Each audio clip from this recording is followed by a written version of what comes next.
Sorry, Rocket fan. What'd you think? Live by the three, die by the three wasn't a cliche for a reason? They did live by it. They did die by it. Last night, they fell to the L.A. Clippers. The Clippers are 10-0 when they're at full strength, when they're at full capacity of power.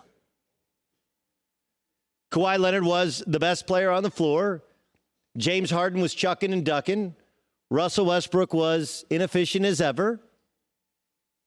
And the Rockets, stop me if you heard this before, missed way too many threes. Somewhere Daryl Morey is tweeting out that people are unfair in their critique who's broadcasting the game.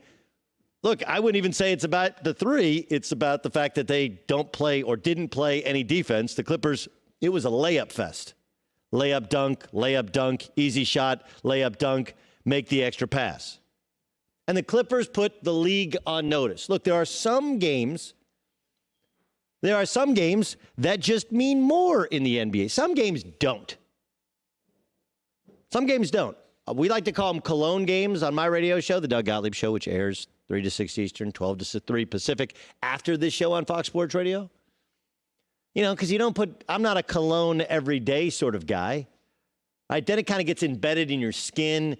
It doesn't have the same effect, right? But every once in a while, you throw on a little cologne, whether you do it right in the middle of your chest. I guess that actually helps spread out like your body oils or something, or on your neck, or you just do a little bit on your...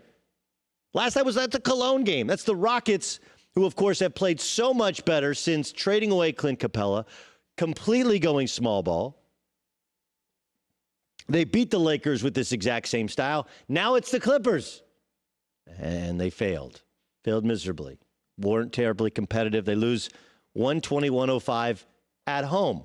Stop me if you heard this before, but an important game. The Rockets lost at home and missed a ton of threes. Who would have thought? Oh, and Mike D'Antoni's team wasn't committed to defense. Who would have thought? But to me, this is more about the Clippers. It's more about the Clippers and the plan perfectly coming together. Anytime I say the word plan, I feel like what's not Smithers? What's the Mr. From Mr. Burns? Excellent, right? That's what Steve Ballmer, instead of jumping out of his chair and being super fan, he should do the Montgomery Burns and just sit there and go, excellent. You know? I'm not sure who the Boski is or the Jim Brown. This or the Ella Fitzgerald. This reminds me like Ocean's 11 and the plan kind of suddenly coming together. Like they signed Kawhi. Like they signed Kawhi Leonard. He's going to go there and not play with them. Oh, they trade for Paul George. Oh, okay. Well, you got Paul George coming off shoulder surgery and Kawhi Leonard. Will he play? Oh, they are going to load manage. Okay. They beat the Lakers first game of the season, just to show like we still, we're kind of good. Then Marcus Morris, the Lakers won. Oh, we'll go get him. Lakers want a point guard. Let's go get Reggie Jackson. Both buyouts to bolster their depth, to help out the fact that Patrick Beverley hasn't been fully healthy, and to allow them the versatility and flexibility of lineup to play against small ball teams like last night with the Rockets. I sat here on this couch and I told Colin that my friends with the Clippers told me 6 months ago. The plan was, we don't care if we're the best team in November. We don't care if we're the best team in December. January, not that important, but we hope it's starting to come together. February, it starts to get real. By March and April, we want to be the best team in the NBA. Figure out what we got. Figure out roles. Manage the fact it's kind of a rotating roster. Not always going to have Kawhi. Not always going to have Paul George. Who else is capable of carrying the load? How do we work in Lou Williams? Can Montrezl Harrell truly be a starter? Does he have to be off the bench? All of these things coming together. The perfect plan. It doesn't mean that they're going to take over L.A., and there's that other story with Steve Ballmer that came out this week. He's not only trying to build an arena in Inglewood, the former longtime home of the Lakers since they moved out from Minneapolis before they moved to Staples, but he actually wants to buy the Forum, which is weird.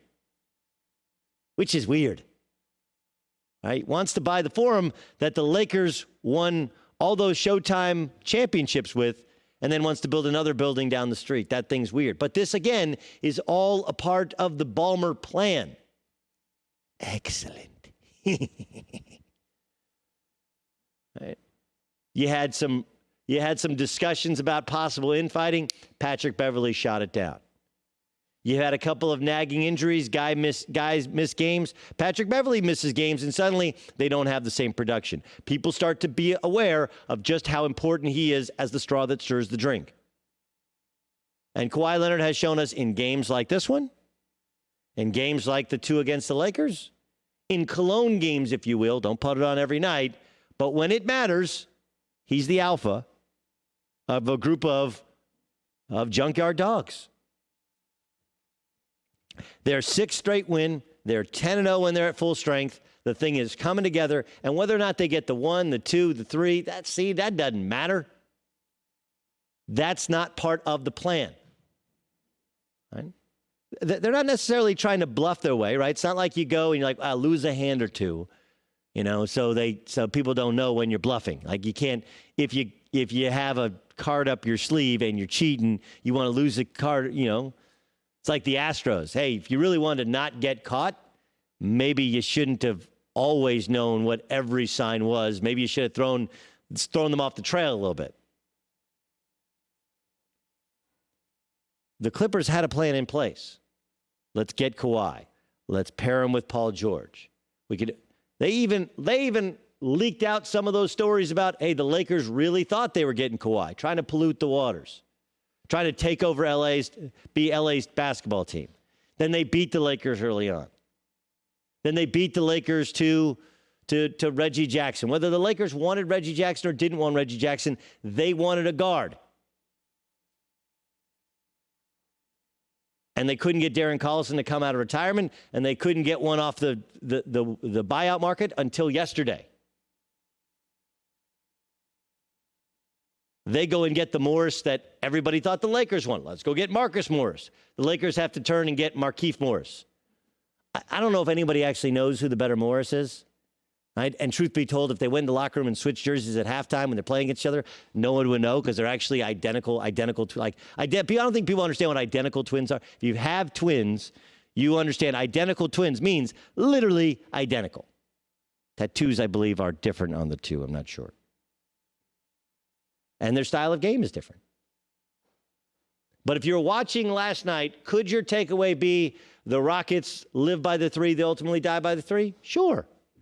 Could your takeaway be that Mike D'Antoni's teams are always going to come up short, especially the defensive end? Sure. It is almost cliche now. It's expected that in a big must-win game, the Rockets will lose, specifically at home. I believe their last 4 years they've lost in the playoffs, it has ended all at home, which is weird. They got a beautiful home court. They got great fans. They're a good team. They can score. And all of a sudden, it's one thing to go cold like they did from 3 last night. What were they, 7 for 42? It's a whole other thing to do that consistently at home in a big game. And for James Harden to disappear. But this is Rockets 101. What'd you come to expect? What you might not have expected is the Clippers to look like the best team in the NBA at the exact time where they wanted the league to know they're the best team in the NBA. You don't have to be great every night in the league for the league to take notice. But if you're the best team on the nights that matter, the league will take notice regardless of what seed you are. The Lakers story is incredible, and the Lakers take on the Bucks tonight at Staples, a rematch of a game where Giannis hit 5 threes. The Lakers were at the end of a really long and arduous road trip. They were on fumes, and LeBron might have been the third best player on the floor that night. We'll see. We'll get to what we expect of the Lakers tonight in a second. But last night wasn't that much about the Rockets. They're going to have to mismatch you and make those shots if they're going to beat you, upset anybody. And frankly, they match up better for them with the Lakers than they do the Clippers. What last night was about was a perfectly lined out plan. If you want to go Ocean's 11, good for it. Good for you, right? Where all those things came together. The fight, the power being out, the argument between the two brothers, All the different little things that came together. And somewhere in a palatial estate, after getting off the plane early in the morning, coming back from Houston is Steve Ballmer, looking like Montgomery Burns. Excellent. Excellent. Hi, everybody. Thanks for watching. Subscribe here to get the latest from the show. Also, be sure to check out more of the best clips from The Herd or go watch a few segments from other shows on FS1.